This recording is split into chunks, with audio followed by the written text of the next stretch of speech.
Hello friends, welcome back to my YouTube channel. Friends, अगर आप SSC के exams की तैयारी कर रहे हैं या रेलवे के एग्जाम्स की तैयारी कर रहे हैं, स्पेशली रेलवे के एग्जाम्स की तैयारी करने वाले ऐसे स्टूडेंट्स और एसएससी सीजीएल के एग्जाम्स की तैयारी करने वाले ऐसे स्टूडेंट जिनकी इंग्लिश अच्छी नहीं है, उनके लिए ये एक वीडियो मोस्ट इंपॉर्टेंट वीडियो है। फ्रेंड्स, कोई भी गवर्नमेंट एग्जाम्स हो, आप देख सकते हैं कि जितने भी गवर्नमेंट एग्जाम्स हैं उसमें इंग्लिश से रिलेटेड क्वेश्चन आपको हर एग्जाम्स में देखने को मिलेंगे ही मिलेंगे। जनरल इंग्लिश से रिलेटेड क्वेश्चंस आपको हर एग्जाम्स में देखने को मिलेंगे। अगर आप ज़्यादा से ज़्यादा मार्क्स ऑब्टेन करना चाहते हैं तो आपको इंग्लिश की प्रैक्टिस अच्छी करनी होगी। अगर आपकी इंग्लिश की प्रैक्टिस अच्छी है तो आप ज़्यादा से ज़्यादा मार्क्स कवर कर सकते हैं। फ्रेंड्स, स्टार्ट करने से पहले चैनल को सब्सक्राइब कर लीजिए और बेल आइकन को भी प्रेस कर लीजिएगा, जिससे जो भी न्यू वीडियो में डालूंगी उसका नोटिफिकेशन आपको मिल जाएगा। स्टार्ट करते हैं क्वेश्चन नंबर फर्स्ट से। Pick out the appropriate word to join the two sentence given below. आपको इस तरीके के दो सेंटेंस दे दिए जाएंगे और उन सेंटेंस को आपको रिलेट करना है और ऐसे आपको उन सेंटेंस को जोड़ना है कि एक सही जो है एक सेंटेंस बन जाए। ज़हीर वाज अनवेल, वाज का मतलब था, थी, थे होता है, तो आप सभी को पता ही होगा कि Zaheer was unwell means Zaheer जो है ठीक नहीं था, मतलब ज़हीर की तबीयत एक तरीके से मान लेंगे ठीक नहीं थी। ही वेंट, वेंट भी देखिए, ये वेंट भी जो गुजर चुका है उसके लिए यूज होता है। ही went shopping with his cousin, देखिए उसकी तबीयत ठीक नहीं थी फिर भी वे उस कजिन के साथ शॉपिंग करने गया, तो इस फिर भी के लिए क्या यूज होगा? येट यूज होगा। इस येट का मीनिंग फिर भी होता है कि उसकी तबीयत ठीक नहीं थी फिर भी गया। एंड सो तो होगा नहीं कि तबीयत ठीक नहीं थी इसलिए गया, तो सो तो हो ही नहीं सकता। ये सब जो है कि नहीं आएगा। वाइल, जब गया, तबीयत ठीक नहीं थी जब गया, ऐसा भी नहीं हो सकता। तो इसका मतलब इसका राइट आंसर क्या होगा? येट होगा। Zaheer was unwell yet he went shopping with his cousin. Zaheer की तबीयत ठीक नहीं थी, उसके बाद भी वे जो है शॉपिंग पे गया उसके कजिन के साथ। Next question, have you bought mangoes. देखिए, क्या आप मैंगोज लेंगे? तो कितने मैंगोज? तो एनी मैंगोज। इस तरीके से जब भी कोई फ्रूट आए और any, some, a few, a little आए तो आपको एनी ही लगाना है। या इस तरीके से कोई नेगेटिव सेंटेंस आए तब भी आप एनी का यूज कर सकते हैं। ये एक शॉर्ट ट्रिक है, वैसे तो इसके आगे एनी का इस्तेमाल किया जाएगा। Have you bought any mangoes. Next question की तरफ चलते हैं। Peter has been dash a life sentence of for murder. Peter को जो है मर्डर के जुर्म में आजीवन कारावास की सजा सुनाई गई या सजा दी गई। तो सजा जब दी जाती है तो गिवन का इस्तेमाल किया जाता है। कोई चीज दी गई है ना, इसको मर्डर के जो है जुर्म में सजा दी गई। Peter has been given a life sentence for murder. ये इस तरीके का सेंटेंस जो है आपको याद होना चाहिए। कॉमन सेंटेंस है, ये इससे पहले भी आपने कई बार सुना होगा। यहाँ लिखा हुआ है कि Peter has been dash given in life sentence for murder, तो पीटर हैज गिवन, ये गिवन इसका राइट आंसर हो जाएगा, जैसा कि ऑप्शन नंबर फर्स्ट में दिख रहा है। Next question, he will not be taken back dash he apologise to the other players. उसने क्या करा, वो अपना जो है कि अपने कदम पीछे नहीं लेगा जब तक प्लेयर्स जो हैं अपोलॉजीज नहीं करते हैं। तो क्या आएगा? जब तक, अनलेस, अगर दूसरे प्लेयर्स ने जो है अपोलॉजीज नहीं किया तो वो भी अपने कदम पीछे नहीं लेगा। इस नहीं के लिए क्या यूज किया जाएगा? अनलेस यूज किया जाएगा। इसका मतलब होता है यदि नहीं। इस अनलेस का मतलब होता है यदि नहीं। नेक्स्ट क्वेश्चन की तरफ चलते हैं। नेक्स्ट क्वेश्चन है, the soldier was dash by a poisonous snake. देखो, सोल्जर जो है, सोल्जर को जैसे कि अगर किसी स्नेक ने काट लिया तो बिटन यूज होगा, बाइटन यूज होगा, जो कि ऑप्शन नंबर सेकंड में दिख रहा है। बाइटन या बिटन, जो भी आप इसे पढ़ना चाहें। The soldier was bitten by a poisonous snake, ये जो कि पेसिव वॉइस है। ठीक है, नेक्स्ट क्वेश्चन की तरफ चलते हैं। Find the word which is most similar in meaning to the given word. इस तरह के जो वर्ड हैं इसमें सेंटेंसेस में आपको इस तरीके की लाइन को पढ़ना बहुत इंपॉर्टेंट है। यहाँ या तो मोस्ट सिमिलर दे दिया जाएगा या तो मोस्ट अपोजिट दे दिया जाएगा। यहाँ मोस्ट सिमिलर दिया हुआ है तो आपको सिमिलर की तरफ चलना है। गॉर्जियस की तरफ चलना है। देखो, गॉर्जियस मतलब क्या होता है? बहुत शानदार, है ना, बहुत ही प्यारा, बहुत ही अच्छा, बहुत ही प्यारा। तो वह शानदार कहाँ है? ये हो गया मैग्निफिसेंट। ये भी होता है बहुत ही शानदार या होता है तेजस्वी। इसके मीनिंग तेजस्वी के भी होते हैं। ये हो गया तेजस्वी। तो गॉर्जियस मीन्स मैग्निफिसेंट है, हो जाएगा इसका right answer. Option number second में दिख रहा है। नेक्स्ट क्वेश्चन की तरफ चलते हैं। Out of the given option with best express the meaning for the given proverbs. एक प्रोवर्ब्स दिया रहता है और उसके मीनिंग आपको बताना होंगे। Two wrongs don't make a right, दो सही मिलकर कभी, दो गलत मिलकर जो है राइट नहीं हो सकते हैं, मतलब दो गलत मिलकर एक सही कभी भी नहीं बना सकते हैं, ऐसा उनके कहने का मतलब है। अब आगे देखते हैं कि कौन से सेंटेंस में आपको ये जो है बात समझ में आ रही है। It is appreciable to do something bad, देखो यही बात खत्म हो गई। अगर समथिंग बैड, कुछ गलत करना है, एप्रिशिएबल है, बिल्कुल नहीं, आगे बढ़िए। It is justice to do something bad, बिल्कुल नहीं है। कुछ गलत करना न्यायपूर्वक है, बिल्कुल नहीं है, आगे। It is always advisable to do something bad, कि कुछ गलत करना कभी भी एडवाइजेबल हो सकता है क्या, कि कोई आपको एडवाइस कर सकता है गलत करने के लिए, तो ये भी बिल्कुल गलत है।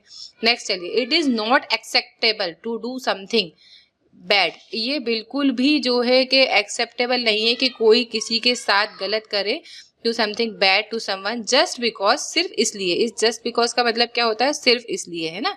ये भी आपको याद रखना है, क्योंकि ये वाला क्वेश्चन भी एग्जाम्स में आ चुका है कि यहाँ क्या यूज किया जाएगा, ये इसलिए है, सिर्फ इसलिए।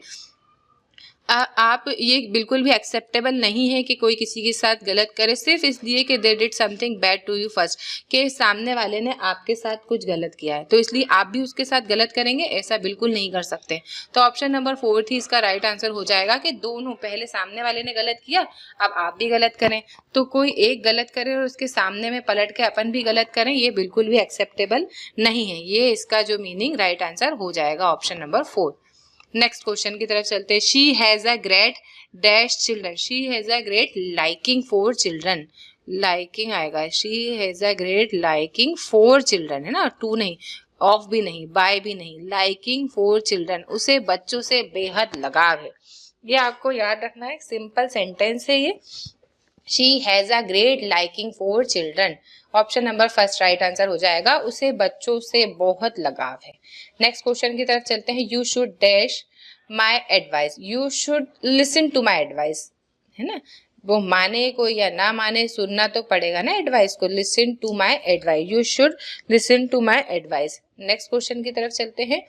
Choose the correct form of verb that is in agreement with the subject, ठीक है, आपको बताना है कि इस ऑप्शंस में से कौन सा जो है इस क्वेश्चन में फिट होएगा। माय फ्रेंड एंड आई, मेरा फ्रेंड और मैं, मतलब दोनों की बात चल रही है ना, दो लोगों की बात चल रही, तो हैज भी नहीं आएगा और इज भी नहीं आएगा। अब बचेगा हैव और या तो वाज। अब पढ़ते हैं। My friend and I have been invited to the party, हम दोनों ही जो है पार्टी के लिए इनवाइटेड हैं, तो हैव बीन इसका राइट आंसर हो जाएगा। एलिमिनेशन मेथड से भी आप चाहें तो कर सकते हैं। इंग्लिश में, जैसे कि इंग्लिश एसएससी में या सीजीएल, एसएससी सीजीएल और रेलवे में और स्पेशली ईएसबी में जैसी इंग्लिश पूछी जाती है, वैसे आपको पता ही होगा कि आपको इंग्लिश आती है, बहुत अच्छी बात है, अच्छे से सॉल्व कीजिए। लेकिन अगर आपसे क्वेश्चन नहीं बन रहा है तो आप एग्जाम ऑप्शन के थ्रू एलिमिनेशन मेथड से भी किसी क्वेश्चन को इजीली सॉल्व कर सकते हैं। Choose the option that best fills in to complete the given sentence. He dash here from 1955 to 1966, देखिए अभी भी वो नहीं रह रहा है, ठीक है, वो सिर्फ 1955 से 1966 तक यहाँ था, है ना। 1966 तो बीत गया, सिर्फ वो अभी नहीं है, तो इसलिए इज वर्किंग तो आएगा ही नहीं, हैव बीन वर्क आएगा नहीं, क्योंकि ये एक है ही, तो हैज बीन भी नहीं आएगा, नहीं हैज बीन लिखा है वैसे तो, लेकिन ये भी नहीं आएगा, सिर्फ वर्कड आएगा, क्योंकि उसने वहां वर्क किया और अब छोड़ दिया, है ना, बात तो खत्म हो गई। He worked have here from 1955 to 60, उसने यहाँ पे 1955 से 60 तक वर्क किया।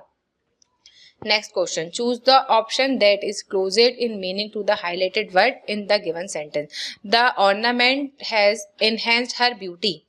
बिल्कुल सिंपल ये जो है सेंटेंस है। अगर इसमें आपको मोस्ट सिमिलर वर्ड बता, हाईलाइटेड वर्ड और गिवन मीनिंग बताना है, यहाँ पे अपोजिट भी लिखा हो सकता था, इसलिए ये आपको ध्यान से पढ़ना है कि यहाँ अपोजिट लिखा है क्या मीनिंग लिखा है। तो यहाँ पे अपोजिट लिखा है, मीनिंग लिखा है, तो आप मीनिंग की तरफ जाना है। इनहेंस का मीनिंग अगर आपको ना भी पता हो तो सिर्फ आप सेंटेंस पढ़ के भी इसका राइट आंसर लगा सकते हैं। The ornament has enhanced her beauty, मैंने राइट आंसर ही बोल दिया, क्योंकि जो वर्ड अपन यूज करते हैं कॉमन लैंग्वेज में, कॉमन बोलचाल की भाषा में, वही मेरे मुंह से अभी निकला। तो इंक्रीज्ड आएगा। क्यों आएगा कि जो आभूषण होते हैं, ऑर्नामेंट मतलब आभूषण, आभूषण जो है उसकी ब्यूटी को क्या कर रहे हैं, बढ़ा रहे हैं, बढ़ा दिए या बढ़ा चुके, बढ़ा दिए, इंक्रीज्ड आएगा। उसने जो ऑर्नामेंट, जो आभूषण थे, उसने जो है उसकी ब्यूटी को बढ़ाया। इनहेंस्ड करना मतलब बढ़ाना, तो ये इंक्रीज इसका राइट आंसर हो जाएगा। ऑर्नामेंट क्या करते हैं, ब्यूटी को बढ़ाते हैं। नेक्स्ट क्वेश्चन की तरफ चलते हैं। Choose the option that best transform the sentence into its other voice. अब देखिए क्या करना है। The filter must be changed every 6 month. Change the filter, option की तरफ चलते हैं और पढ़ते हैं ऑप्शन को। Change the filter every 6 month, बिल्कुल सही है, अलग से कुछ भी करने की जरूरत नहीं है, यही इसका राइट आंसर हो जाएगा। Change the filter every 6 month, अलग से कुछ भी इसमें जोड़ने की जरूरत नहीं है। चेंजिंग कहाँ से आ गया, ING कहाँ से आ गया, या तो ये होता या तो ये होता। तो we must change the children, इसमें वी भी कहाँ से आ गया, सिर्फ इतना सा बात है, चेंज द चिल्ड्रन, इसको इसमें 6 मंथ तो गायब ही हो गया। पूरा सेंटेंस अपन को यहाँ पे लेना है। Change the filter every 6 month, जैसा कि ऑप्शन नंबर फर्स्ट में दिख रहा है, वही इसका राइट आंसर हो जाएगा। नेक्स्ट क्वेश्चन की तरफ चलते हैं। Shruti usually dash to Goa every other month. जो है श्रुति जो गोवा है हर कभी, हर महीने कभी, हर कोई से महीने गोवा जाती रहती है। तो जाती रहती है मतलब GOES गए, वेंट तो जा चुकी थी, बात खत्म हो गई, ठीक है। ये कंटिन्यूअस टेंस चल रहा है, तो कंटिन्यूअस के लिए अपन को GOESE, ये कंटिन्यूअस के लिए S या ES लगाना जरूरी होता है। तो S या ES सिर्फ ऑप्शन नंबर थर्ड में दिख रहा है, जो कि इसका राइट आंसर हो जाएगा। Shruti usually goes to Goa every 6 month, क्योंकि कंटिन्यूअस चल रहा है। ये जो वर्ड है आपको यहाँ पे ऐसा वर्ड यूज करना है जो कि कंटिन्यूअसली यूज होता हो। तो कंटिन्यूअस के लिए GOES लगाना पड़ेगा, क्योंकि कंटिन्यूअस के लिए S या ES लगता है। Next question, read the sentence carefully and choose the option that has an error in it. The accountant stole thousands of dollars by juggling the company's book. क्या करना है इसमें, चूज ऑप्शन, एरर बताना है। तो देखते हैं, thousands of dollar, the accountant stole thousands of dollar, thousands of dollar ही इसका राइट आंसर हो जाएगा। थाउजेंड ऑफ डॉलर, यहाँ पे $1000 आएगा, जैसा कि ऑप्शन नंबर सेकंड में दिख रहा है, वही इसका राइट आंसर है। आपको बताना है कि इसमें कहाँ मिस्टेक दिख रही है। द अकाउंटेंट स्टोल यहाँ सही है, $1000 आएगा, $1000 by juggling the companies book. Next चलते हैं। Choose the option that best transform the given sentence is directed their glory can never fade away. उनकी जो ग्लोरी है वे कभी भी कम नहीं हो सकती, है ना, किसी की भी, जिसी की भी बात चल रही है, उनकी जो ग्लोरी है, जो चमक है, वे कभी भी कम नहीं हो सकती, उनकी जो सक्सेस है, इस तरीके से। इंट्रोगेटिव सेंटेंस में क्या होता है, चेंज करना है। इंट्रोगेटिव सेंटेंस में, इंट्रोगेटिव सेंटेंस मतलब क्वेश्चन टैग हो सकता है, यहाँ पे क्वेश्चन टैग भी लिखा आ सकता था। क्वेश्चन टैग और इंट्रोगेटिव सेंटेंस बात एक ही होती है। यहाँ देखिए, सबसे पहले तो आंसर में आपको क्वेश्चन मार्क होना जरूरी है, सभी में है, ठीक है। आगे बढ़ते हैं। The glory can never fade away, तो कैन से अपन को स्टार्ट करना पड़ेगा। क्यों, क्योंकि हेल्पिंग वर्ब से स्टार्ट होता है इंट्रोगेटिव सेंटेंस। अगर किसी सेंटेंस को अपन को इंट्रोगेटिव सेंटेंस में बदलना हो तो हेल्पिंग वर्ब से, वर्ब की फॉर्म से जो है आपको स्टार्ट करना पड़ता है। Can their glory ever fade away, जैसा कि ऑप्शन नंबर थर्ड में दिख रहा है, वही इसका राइट आंसर हो जाएगा। सिंपल, जैसा कि आप बचपन में पढ़ा करते थे ना, वर्ब की फर्स्ट वर्ब, हेल्पिंग वर्ब को यहाँ शुरू में लगा देते थे और पूरे सेंटेंस को जो है कवर कर लेते थे, वही इसका राइट आंसर हो जाएगा। उसी तरीके से करना है इसे भी। Next question, choose the option that best fills into complete the given sentence. I dash an exam for 2 years, 2 year से कोई भी एग्जाम, अब देखो सभी में है कि नहीं दिया है, ठीक है, इसका मतलब उसने एग्जाम 2 वर्ष से कोई भी एग्जाम नहीं दिया है। तो have not taken, I have, I के साथ यहाँ हैव आएगा। I have not taken an exam for 2 years, उसने 2 साल से कोई भी एग्जाम नहीं दिया है। तो I have not taken an exam for 2 years, तो ऑप्शन नंबर सेकंड इसका राइट आंसर हो जाएगा। नेक्स्ट क्वेश्चन की तरफ चलते हैं। Choose the option that best transform the sentence into the its direct और indirect form. What country do you come from, कौन सी कंट्री से आए हो, said the police officer. Police officer ने क्या करा, पूछा। तो आस्क तो आएगा ही आएगा, ऑप्शन नंबर थर्ड में आस्क नहीं है, इसको अलग हटा दो। अब आगे बढ़ते हैं। अब स्टार्ट कहाँ से होगा, ये स्टार्ट होगा द पुलिस ऑफिसर से, ठीक है, पुलिस ऑफिसर ने पूछा है तो द पुलिस ऑफिसर से सभी स्टार्ट हैं, आगे बढ़िए। इस सेट को हम आस्क्ड में बदल देंगे, ईडी में, वो भी सभी में है, आगे बढ़ते हैं। The police officer ask what country I came from, है ना, ये इसका राइट आंसर हो जाएगा। फ्रॉम व्हाट कंट्री, ये तो कुछ भी नहीं जम रहा। आगे यहाँ पर ये the police officer asked me, मुझसे पूछा है क्या, ऐसा जरूरी नहीं है, सिर्फ इतना बता देना जरूरी है कि पुलिस ऑफिसर ने पूछा। अब पुलिस ऑफिसर ने किससे पूछा, यहाँ तो ऐसा कहीं भी नहीं लिखा है, तो मी तो बिल्कुल भी नहीं आएगा, जैसे कि ऑप्शन नंबर फर्स्ट में भी है और फोर्थ में भी है, तो इस मी को भी यहाँ से हटा दिया जाएगा, ठीक है। The police officer asked what country I came from, बस इतना इसका राइट आंसर हो जाएगा। नेक्स्ट क्वेश्चन की तरफ चलते हैं। Smita is afraid dash lizard, जो है कि स्मिता डर रही है लिजर्ड से, किससे, लिजर्ड से। इससे किसी के लिए ऑफ का यूज किया जाएगा, ऑफ से है, स्मिता जो है लिजर्ड से, छिपकली से डर रही है, वे ऑप्शन नंबर फर्स्ट, स्मिता जो है छिपकली से डरती है, तो छिपकली से के लिए ऑफ का यूज होगा। नेक्स्ट क्वेश्चन की तरफ चलते हैं, एक बार और पढ़ लीजिए, Smita is afraid of lizard. Next question की तरफ चलते हैं, the man jumped dash the bus. देखिए ये भी क्वेश्चन, इस तरीके के क्वेश्चन बहुत बार आते हैं, जिसमें फ्रॉग जंप करता है, या एरोप्लेन ऊपर से जा रहा होता है, या नदी नीचे से जा रही होती है, नदी में बोट जा रही होती है।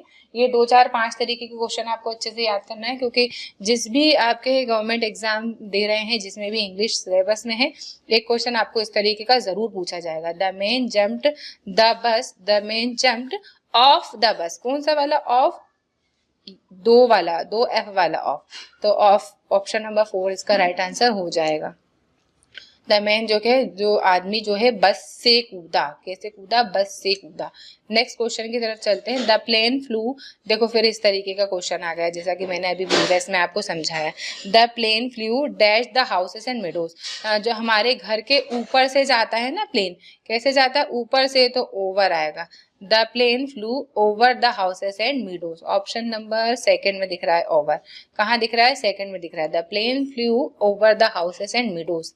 नेक्स्ट क्वेश्चन की तरफ चलते हैं, reading is the blessings for man and women, the habit of reading introduces us to great master and great minds and enable us to pass out usually.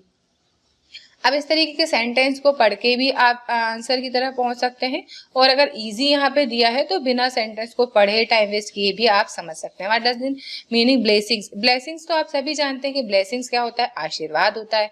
Blessings क्या होता है, आशीर्वाद होता है, तो अपन को ऑप्शन में आशीर्वाद से मिलता जुलता वर्ड ढूंढना पड़ेगा। तो बेनेडिक्शन भी आशीर्वाद होता है, कि ब्लेसिंग्स और बेनेडिक्शन लगभग मिलते जुलते ही वर्ड हैं, वही इसका राइट आंसर हो जाएगा। नेक्स्ट क्वेश्चन है, देखिए यहीं डायरेक्ट इसी क्वेश्चन की तरफ सेंटेंस की तरफ चलते हैं। What is the meaning of screening in the passage, screening के मतलब की तरफ चलते हैं। देखो स्क्रीनिंग का मतलब होता है आड़ करना या छुपाना, किसी चीज से आड़ करना या पर्दा करना, वह होता है स्क्रीनिंग, आड़ करना या पर्दा करना या किसी चीज को छुपाना, है ना, छुपा लेना।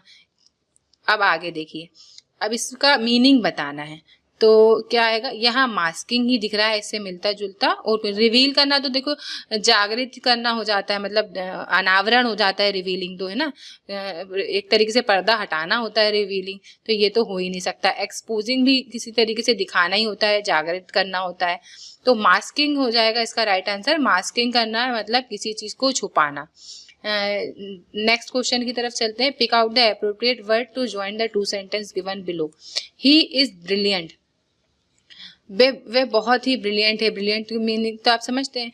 और वे शाय है, तो और वे शाय है कैसे आएगा, सिंस जब से वे शाय है, बिल्कुल नहीं। He is brilliant but he is shy, वे बहुत ब्रिलियंट है फिर भी वे क्या है, लेकिन वो क्या है, शाय है, तो बट इसका राइट आंसर हो जाएगा। वे बहुत ब्रिलियंट है बट वे थोड़ा सा शाय है। नेक्स्ट क्वेश्चन की तरफ चलते हैं, there are only dash newspaper left to be delivered, only newspaper मतलब कुछ न्यूज़पेपर्स बचे हैं ना, एस लगा यहाँ पे, कुछ न्यूज़पेपर बचे हुए हैं, तो इस कुछ न्यूज़पेपर के लिए क्या करेंगे, ऑफ यू लगाएंगे। लिटिल तो वैसे भी काउंटेबल अनकाउंटेबल नाउन है, तो ऑफ यू आएगा इसका राइट आंसर। कुछ तो बचे हैं तो नन तो आएगा ही नहीं, और ये एनी नेगेटिव सेंटेंस के लिए यूज किया जाता है ना, ये हमेशा याद रखो आप, एक शॉर्ट ट्रिक है ये। नेगेटिव सेंटेंस होता तो यहाँ पे एनी लगा देते, ये कहीं से भी नेगेटिव सेंटेंस नहीं है तो ये एनी तो कट गया। लिटिल अनकाउंटेबल नाउन है तो न्यूज़पेपर कोई अनकाउंटेबल नाउन तो है नहीं, कुछ न्यूज़पेपर तो बचे हैं ना, तो नन भी बिल्कुल नहीं आएगा। तो क्या बचा, सिर्फ आ फ्यू बचा। एलिमिनेशन मेथड से भी आप इसे इजीली कर सकते थे, वही इस क्वेश्चन का राइट आंसर हो जाएगा। नेक्स्ट क्वेश्चन एंड इस वीडियो का लास्ट क्वेश्चन है ये। माई मदर ऑलवेज डैश आ साड़ी, मेरी जो मदर है वह हमेशा क्या करती है, साड़ी पहनती है। पहनी नहीं है उसने पहले कभी, पहन रही है के लिए आईएनजी आएगा, बिल्कुल नहीं आएगा। तो ये वेयर्स इसका राइट आंसर हो जाएगा। माई मदर ऑलवेज वेयर्स आ साड़ी, मेरी मदर हमेशा साड़ी पहनती है। फ्रेंड्स, इस वीडियो में मैंने ज़्यादा से ज़्यादा क्वेश्चंस जल्दी जल्दी कवर करवाने की कोशिश की है। बिना वीडियो को स्किप किए आप शुरू से एंड तक 2 बार देखिएगा, जिससे कि वही क्वेश्चन, वही ग्रामर, वही रूल्स आपको अच्छे से याद हो जाएं और उसी टाइप के क्वेश्चंस अगर आपके एग्जाम्स में आए तो आप उसे सही सही टिक करके आ पाएँ। फ्रेंड्स, अगर आपको मेरा ये वीडियो पसंद आया है तो वीडियो को लाइक कीजिए और चैनल पर नए हैं तो चैनल को सब्सक्राइब कीजिए और बेल आइकन को भी प्रेस कर लीजिएगा, जिससे जो भी नई वीडियो में डालूंगी उसका नोटिफिकेशन आपको मिल जाएगा। फ्रेंड्स, एसएससी, सीजीएल या सीएचएसएल लेवल के एग्जाम्स की तैयारी करने वाले, या रेलवे के एग्जाम्स की तैयारी करने वाले, या ईएसबी के एग्जाम्स की तैयारी करने वाले हर स्टूडेंट्स, जो भी आपके रिलेटिव्स हैं, जो भी एस्पिरेंट्स एग्जाम्स की तैयारी कर रहे हैं, उन्हें आपको ये वीडियो ज़रूर शेयर करना है, जिससे कि वो भी इसके वीडियो की जो है प्रॉफिट ले सकें। अगर आपको मेरा वीडियो पसंद आया है तो लाइक ज़रूर करिए, कमेंट्स, कुछ ना कुछ कमेंट ज़रूर करिए। नेक्स्ट वीडियो जल्द से जल्द लेकर आऊँगी मैं, तब तक के लिए मेरी तरफ से आप सभी को best of luck and good bye.